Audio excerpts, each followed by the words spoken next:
तो हमारे गांव में सेमर खेड़ी में आज से नेम बना लो कि हमें नेता राज नहीं चाहिए, हमारे गांव के अंदर तो राम राज चाहिए। जहाँ राम राज है वही परमात्मा का आगमन है, और जहाँ नेता राज है वहाँ रावण का राज है। गीत का ध्यान दे लो कि हमारे गांव में रावण का राज नहीं होना चाहिए। एकदम तो नहीं। अब महाराज आइए भागवत जी में, अभी तक जिन जिन की फाइल वो 7 दिन में हटा देते कथा में, फिर बाद में नहीं कि वापिस शुरू करो फाइल। ये मैं तो कथा में एक ले गया फिर फाइल, जब तक जियो तब तक ये फाइल को हटाना है कि भागवत जी से हमने फाइल हटा श्री फिर उसका भी जीवन होता है। जिसके शरीर में पीड़ा होती है वो पीड़ा भी माँ भागवत दूर कर गई, क्योंकि नाम ही इसका भागवत है, भाग्य उदय करने वाली भागवत। गुरु महाराज राजा परीक्षित से कहने लगे कि हे राजन, एक भक्त बड़ा प्यारा है, जिस भक्त का नाम है राजा बलि। लगभग उस भक्त ने राजा बलि ने 99 यज्ञ कर लिए, कम से कम 99 यज्ञ कर लिए और 100 यज्ञ की तैयारी करने लगा। जब 100 यज्ञ की तैयारी करने लगे तो कौन घबराया? इंद्र जी। बोले कभी नहीं जाते, कैसी भी परिस्थिति हो जाए मगर वो कभी भूखे अपने द्वार पर से नहीं जाते। बोले क्या बात करी? बोले हाँ। तो भगवान के पास एक तो भगवान कृष्ण साधु बने, अर्जुन जी साधु बने, और अर्जुन जी के पास जो धनुष था उसको बनाया शेर, और कहाँ चले आए? राजा मोरध्वज के द्वार पर। जब राजा मोरध्वज के द्वार पर आए तो राजा मोरध्वज तुम भोजन पावन करवाओ। तो राजा मोरध्वज कहते हैं कि ठीक है, हम आपको भोजन जिमाने के लिए तैयार। रोटी खाता है ना सब्जी खाता है ना दाल। अगर भूखे चले जाए साधु तो पूरी जिंदगी की तपस्या भंग हो जाए। क्या करा जाए? राजा मोरध्वज को क्या करा जाए? हम तो एक भागवत जी करवाते हैं, उसमें भी हम बिच्छू बिच्छू करते हैं। एक मंदिर का निर्माण करवाते हैं, उसमें हम बिच्छू बिच्छू करते हैं। तो विचार करिए कि राजा मोरध्वज की कथा सुनने से क्या होगा? राजा मोरध्वज ने क्या किया होगा? राजा मोरध्वज तो भगवान साधु बने हुए सरेआम कह रहे हैं कि पहले हमारा शेर भोजन करेगा, उसके बाद में हम भोजन करेंगे। अगर हमारा शेर का भोजन नहीं है तो हम तुम्हारे घर से भूखे जाने के लिए तैयार। अब क्या हो? अब मेरी माताओं क्या जिम्मा? शेर गाय का भोजन जिम्मेगा साधु जी, हम जिमाने के लिए तैयार है। राजा मोरध्वज जी कहते हैं कि हम जिमाने के लिए तैयार है। अरे मेरा शेर तो मांस खाता है, इसको मांस खिलाना पड़ेगा। इसको राजा मोरध्वज जी कहते हैं कि भले मुझे ही खा दे, मैं मेरा शरीर देने के लिए तैयार। पत्नी कहती है कि मुझे खा ले, मैं मेरा शरीर देने के लिए तैयार। बेटा कहता है कि मुझे खा ले, मैं मेरा शरीर देने के लिए तैयार। अब महाराज यह तो कड़ी उलझी हुई है। पत्नी को पति प्यारा है, पति को पत्नी प्यारी है, बेटे को माँ बाप प्यारा है, कौन किसको खाए? राजा मोरध्वज जल्दी सोचिए, जल्दी निराकरण करिए, वरना हम तुम्हारे घर से भूखे चले जाएंगे। जल्दी करो, जल्दी करो। क्या करे अब भगवान? जल्दी करिए वरना भूखे जाने के लिए हम तैयार हैं। हम क्या करें? रसोड़े में गए राजा मोरध्वज, पूरा शरीर हमारे शेर को खिलाना पड़ेगा,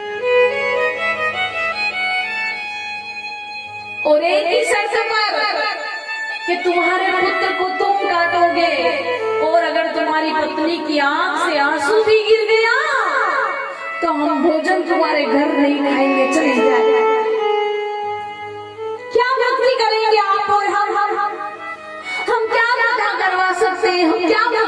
पूजा पाठ करवा सकते हैं। देखिए राजा मोहम्मद का कितना बड़ा दुविधा में पड़ा हुआ है कि अगर शेर भोजन खाएगा और तुम तुम्हारे हाथों से काटोगे और तुम्हारी पत्नी की आंख में अगर आंसू भी आ गया और हमने देख लिया तो हम भोजन नहीं खाएंगे। चले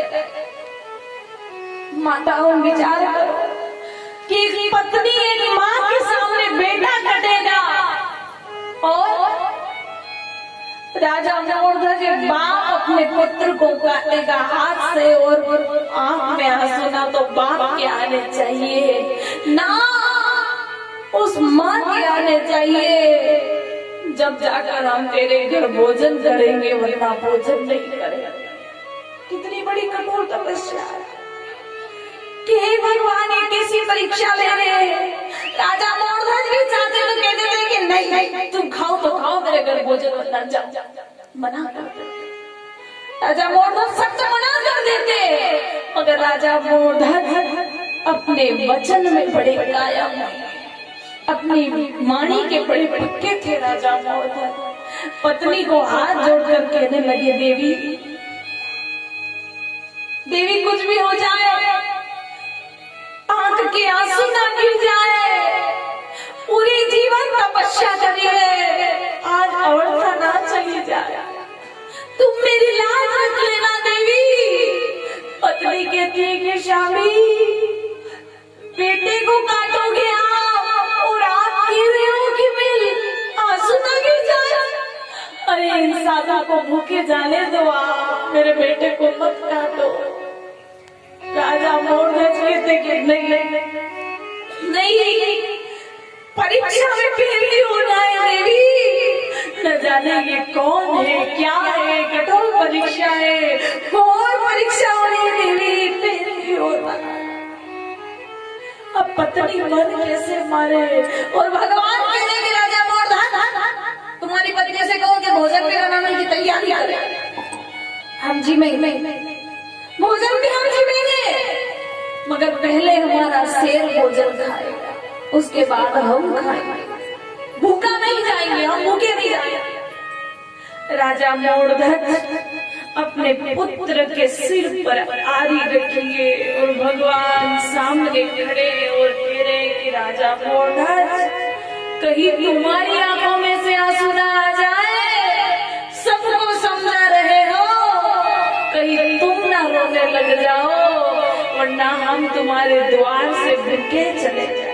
एक भोजन के लिए कोई बड़ी भारी बात नहीं मांगी उन्होंने, एक भोजन के लिए राजा मोरध्वज ने अपने पुत्र को काटने के लिए तैयार। और आप हम क्या करते हैं, किसी साधु संत को भोजन जी मांगते और साधु जी मना कर देते हैं तो बात चलो ठीक है रखिए, मगर राजा मोरध्वज का नेम देखो, पुत्र को काट रहे हैं, आंख में आंसू नहीं आना चाहिए, काटे जा रहे काटे। मुनिवर धीरज राखियो हम भोजन पावन करें। आंसू किसके लिए आने हैं? हे राजा मोरध्वज कहीं तुम्हारी पत्नी के आंसू ना आ जाए, कहीं तुम्हें आंसू ना आ जाए। मगर रो कौन रहा है? अर्जुन जी रो रहे हैं। अर्जुन जी की आंखों के आंसू नहीं रुके जा रहे हैं। अर्जुन जी रो रहे हैं, बस कन्हैया बस मत लो परीक्षा मत लो। यहाँ ब्रह्मणी रो रही है, पार्वती माता की आंख में आंसू है।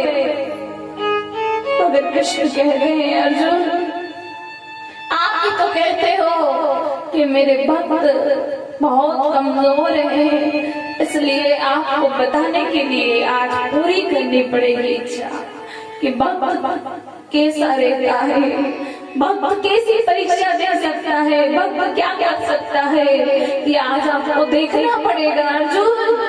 अब बस नहीं होगा, अब तो पूरी बात देखनी पड़ेगी। इतने में महाराज कृष्ण ने कहा राजा मोरध्वज तुम्हारी पत्नी को भी बुलाओ, पत्नी भी तुम्हारी मदद करेगी बेटे को काटने। जितने बेटे को काटना है एक पिता तो थोड़ा कठोर हो सकता है, मन मार सकता है, मगर माँ तो नहीं मार सकती है। एक तरफ आरी तुम खींचोगे, एक तरफ आरी तुम्हारी पत्नी खींचेगी और बेटे को काटेगी। सिर पर आरी रखिए। महाराज, हम तो कथा सुनते हैं, टोर रो देते हैं, हमारी आंखों के आंसू बहने लग जाते हैं, मगर वो राजा मोरध्वज की पत्नी धन्य, उन्होंने कैसे मन मारा होगा। उन्हें कोई पता नहीं था कि ये भगवान है, उन्हें ये पता नहीं था कि ये स्वयं परमात्मा है। वो तो यही जानते थे कि ये साधु है जो द्वार पर आए हैं और इनके शेर को भूखा नहीं जाने देना है, ना इन साधु को भूखा जाना देना। सिर पर आरी रखी है पत्नी और राजा मोरध्वज दोनों काटे जा रहे। बेटा कह रहा है पिताजी रो ना, घबराना नहीं, मुझे काटो, मैं शेर का भोजन करूंगा, आप चिंता ना करो, धैर्य हो जा, चिंता ना करो। जैसे ही पुत्र को काटा, अर्जुन जी की आंख में धरा धरा आंसू के ढेर लग रहे हैं। अर्जुन जी रोए जा रहे हैं। राजा मोरध्वज और पत्नी दोनों काट रहे, पुत्र को काट दिया, आधा शरीर कक्षत्र में रखवा दिया अंदर और आधा शरीर शेर को खिलवा दिया। हे राजा मोरध्वज, तुम धन्य हो गए हो, अब लाओ तुम्हारी पत्नी को कहो कि 4 थाली लगाए भोजन की। तुम धन्य हो, अब हम भोजन परिपूर्ण होकर जीवे। अब 4 थाली लगवाई भोजन की। पत्नी ने हाथ जोड़कर कहा, स्वामी 4 थाली क्यों लगवा रहे हो प्रभु? हे साधु, 4 थाली क्यों लगवा रहे हो?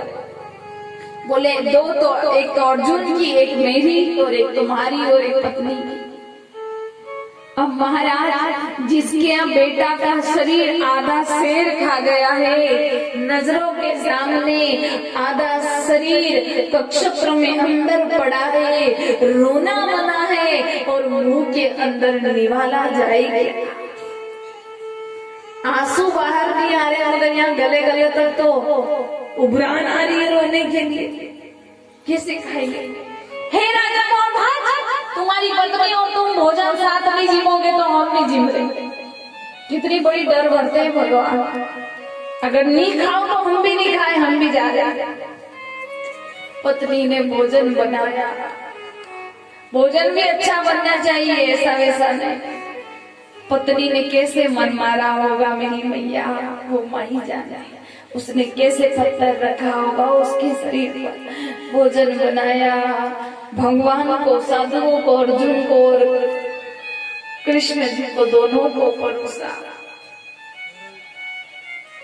राजा मोरध्वज पत्नी को रखा और कहा कि अब जिमो, भगवान भोजन जिम रहे। और राजा मोरध्वज और पत्नी से कहा कि जिमो, अब मुंह में कहीं निवाली हो जावे, कहीं साहब बेटो मरियो तो को पड़ियो अंदर, ना दो शरीर शेर खा गया। आवाज लगाओ तुम्हारे बेटे को। भगवान ने कहा आवाज लगाओ तुम्हारे बेटे को।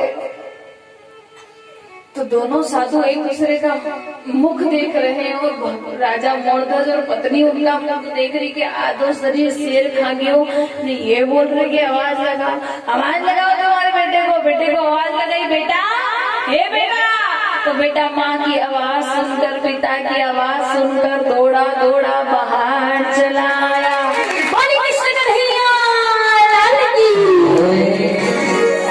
बेटा दौड़ा दौड़ा बाहर आया, सीने से लगाया, माँ बाप ने सीने से लगाया। राजा मोरध्वज ने कहा कि प्रभु आप कौन है? असली दर्शन भगवान ने चतुर्भुज सिर पे शेष नाग की छाया, सिर पे सोने का मुकुट, कानों में सोने के कुंडल, गले में वैजयंती माला, चारों भुजा पे बाजूबंद, एक भुजा में गदा, एक भुजा में साफी, एक भुजा में शंख, कमर पे कमर कस, पांव में चरण पादुका, पीताम्बर बागम्बर धारण करने वाले परम पिता परमेश्वर के चरणों में कोटि कोटि प्रणाम। तो गौ माता दान कर दो, ग्यारस दान कर दो, फिर भी काका जी जीव नहीं निकले। अब विचार कर लीजो कि पाड़ा वाला का साथ जानो है कि मेवाड़ वाला वैसा, इसलिए संत ने कहा है तू ही आज रे नंदलाल।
बंधन में बंधे हुए फेरेदारी कर रहे हैं, तो आप मुझे उपाय बताओ क्या करूं। देवर्षि नारद जी कहते मैया सब कुछ है, राजा बलि के पास सब कुछ है, धन दौलत वैभव शोहरत सब है, एक चीज की कमी है। बोले क्या? बोले बहन नहीं, बहन नहीं है तो आप बहन बनकर जाओ, बहन बनकर जाओगे तो आप नियाल हो जाओगे, आपको प्रभु मिल जाएंगे।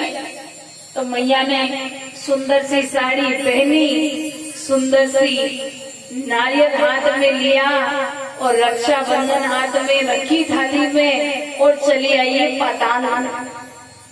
तो पाताल में फेरेदारी करने वाले फेरेदारी कर रहे हैं, तो उनसे पूछा कि देवी तुम कौन?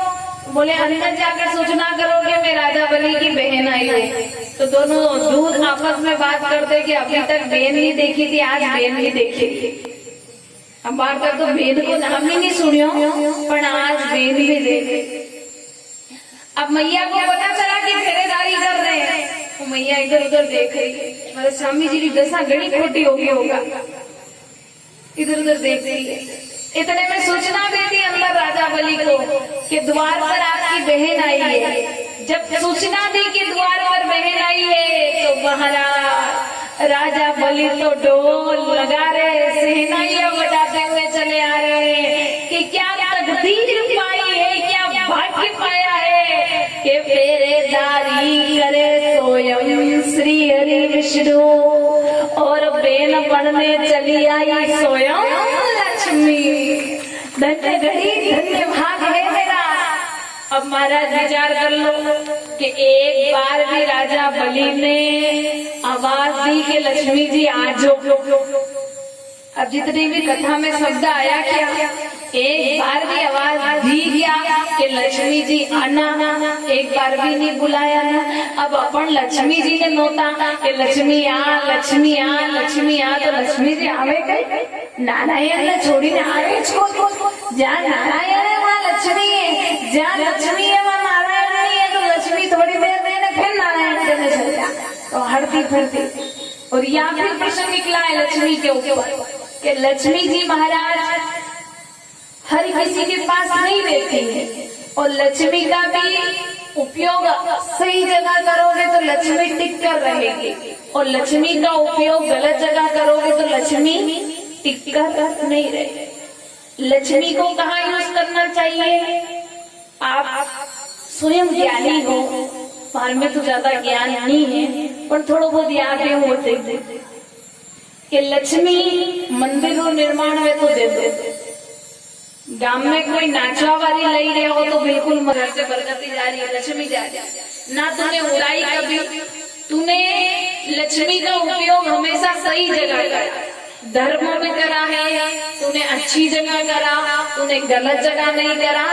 इसलिए तुझे हम एक बार मैं तुझे कह कर जा रही, एक चीज लेकर जाऊंगी जिसमें तू जो मांग ले वो तुझे प्राप्त हो। अब महाराज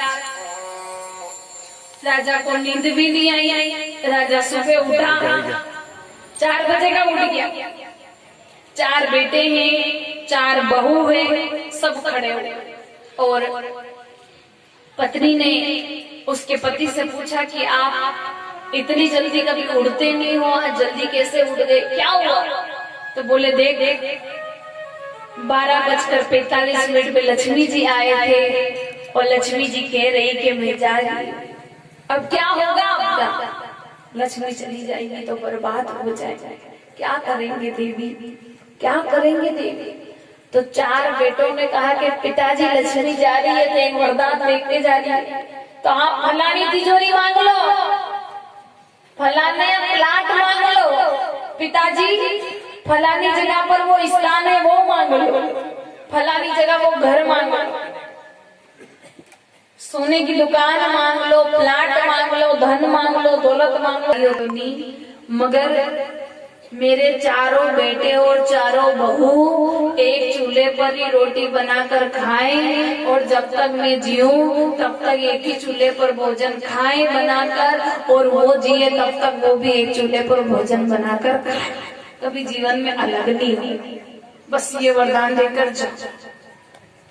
अब वही रात 12:45 में लक्ष्मी जी का आगमन हुआ, लक्ष्मी जी आए। जब लक्ष्मी जी आए तो लक्ष्मी जी ने कहा कि राजा सेठ मांगो, क्या मांग रहे हो? एक वरदान देकर देना चाहते।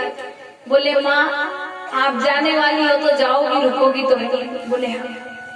बोले एक वरदान देकर जाना चाहती हूँ। तो सेठ ने कहा एक वरदान ये है कि मेरे 4 छोरे 4 बहू एक चूल्हे पर ही रोटी बनाकर खाए, कभी जीवन में कभी अलग ही नहीं हो। मैया ने कहा तथास्तु, तेरी मनोकामना पूर्ण हो। माताओं ने आपने आनंद नहीं हो, एक चूल्हा में रोटी खाओ, वहाँ पढ़े नहीं अलग हुई नहीं नहीं अलग। ओहो सेपर खेड़ी में तो सब दे रहे जब तो आनंद कोई अलग है, आनंद आनंद। तो महाराज माता लक्ष्मी उसके घर से गई नहीं, वापिस उसके ही घर में चली गई। सेठ ने कहा कि आप मैया इधर से इधर आ गई वापिस। तो बोले जिस घर में एक चूल्हे पर भोजन बनाकर खाते हैं, जिस घर में एक चूल्हे पर जीते हैं भोजन बनाकर, उस घर में से लक्ष्मी कभी जाती नहीं है, ना जा सकती है, ना कभी गई है, क्योंकि वहाँ तो जमीन बेच ही नहीं सको, वहाँ तो जमीन खरीदो। एक चूल्हा पे मिली ने भोजन खाओगा वड़ई ने तो जमीन और ले लोगा, ने 2 चूल्हा पे वड़ई ने खाओगा तो जमीन है वहाँ भी चली जाए। इसलिए महाराज मेरी आदि शक्ति भवानी मैया आप सबसे करवद प्रार्थना है कि एक ही चूल्हे पर भोजन बनाकर जियो। अब आपको कथा में आज बड़ी विभोरता से कथा सुननी है। कथा भागवत की भी है, कुछ कथा ज्ञान की भी है। आपको समझना है माताओं, किसी का पति शराब पीता हो तो सुधारना है कि नहीं सुधारना? सुधारना। कहीं छोरो बगड़े तो सुधारना भी नहीं सुधारना? सुधारना। तो उसको कैसे सुधारोगे? किसी का पति बिगड़ा हुआ है, बिगड़ा मतलब नजर से बिगड़ा हुआ नहीं है, शराब से बिगड़ा हुआ है या गलत शिक्षा है, गलत संस्कार है, उसको कैसे सुधारना? तो माताओं, आपके ऊपर ये कथा, नारायण के ऊपर नहीं है। कि सबरी ने क्या कहा था राम जी से? बोलिए, याद है आपको कि आपने झाड़ू लगावा तो कचरो ओटी दा। सबरी ने क्या कहा था? ये फोटो आई बनी जाए ए भाई अटूटी। तो महाराज सबरी ने क्या कहा था कि मेरे राम, मैं तुझे झाड़ू लगा लगा लगा कर बुलाऊंगा। सबरी ने कहा था ना माताओं, आप कही सको राम जी ने मुझे झाड़ू लगी लगी बुलाऊंगा? को आप तो झाड़ू काढ़ो हुई कणी का घर का आंगना में ओटी तो न। तो आपको क्या कहना है राम जी से कि मेरे राम, तुझे सबरी ने कहा कि झाड़ू लगा लगा कर बुलाऊंगी, तो हम भारत की नारी को कहना है कि मेरे राम, हम तुझे रोटी बना बना कर बुलाएंगे, रोटी बना बना कर बुलाएंगे। तो रोटियां बनाती हो ना, तो अकेली रोटी बनाओ तो कई चाले आपका मन में, या खोपड़ी घड़ी चाले, आड़ी टेढ़ी आड़ी टेढ़ी आड़ी टेढ़ी चलिया कर, चले कि नहीं चले? चले। रोटियां बना दी, अकेली बना दी, घर में कोई नहीं है, तो ये दिमाग की पिक्चर चल रही है, मेमोरी फुल है खोपड़ी की। तो अब आज से खोपड़ी की मेमोरी डिलीट करना है और आज से नया डाउनलोड करना है। नया क्या डाउनलोड करना है इस खोपड़ी में कि जब रोटी बनाए तो आटा को लोयो तोड़ा नहीं, अपन तो वाणी ने कही का अपनी भाषा में घेरी, कई की आटा की घेरी। पर आज भी कई हो चुका है कि गोल गोल शालिग्राम घुमाए। क्या सोचोगे? मन की भावना को जगाओगे तो पत्थर भी भगवान बन जाएगा, और मन की भावना को नहीं जगाओगे तो राम जी भी भगवान नहीं बन सकते। मन की भावना को जगाना, तो गोल गोल जो घेरी बनाते हो आटे की, उसको क्या सोचना है आज से कि मैं गोल गोल घेरी नहीं शालिग्राम घुमा रही हूँ। फिर रोटियां बनाओ तो मक्का की रोटियां बनाओ तो ऐसे बनती है, तो ये सोचोगे मैं राम के नाम की ताली बजा रही हूँ। और अगर चूल्हे पे सेको तो यूं गोल गोल सेकनी पड़ेगी, अगर काची ले जाओ तो घर में लड़ाई रहेगी, तो यूं गोल गोल सेको तो यूं सोचोगे मैं राम के नाम की माला घुमा रही हूँ। सोचिए, बस राम के नाम की माला घुमा रही हूँ। तो 25 रोटी शाम की न 25 सुबह, तो 50 बार राम को नाम ले रहा न्याल वही न्याल। अगर फिर तवे में सेको तो सोचोगे राम के नाम की माला घुमा रही हूँ, राम के नाम की माला घूम रही है। तो 25 रोटी शाम को 25 सुबह, तो 100 बार राम रो नाम लियो जावे। तो संत ने कहा है कि बनाने वाली नारायणी बन गई तो जिम्मा वालों तो ऑटोमेटिक नारायण बन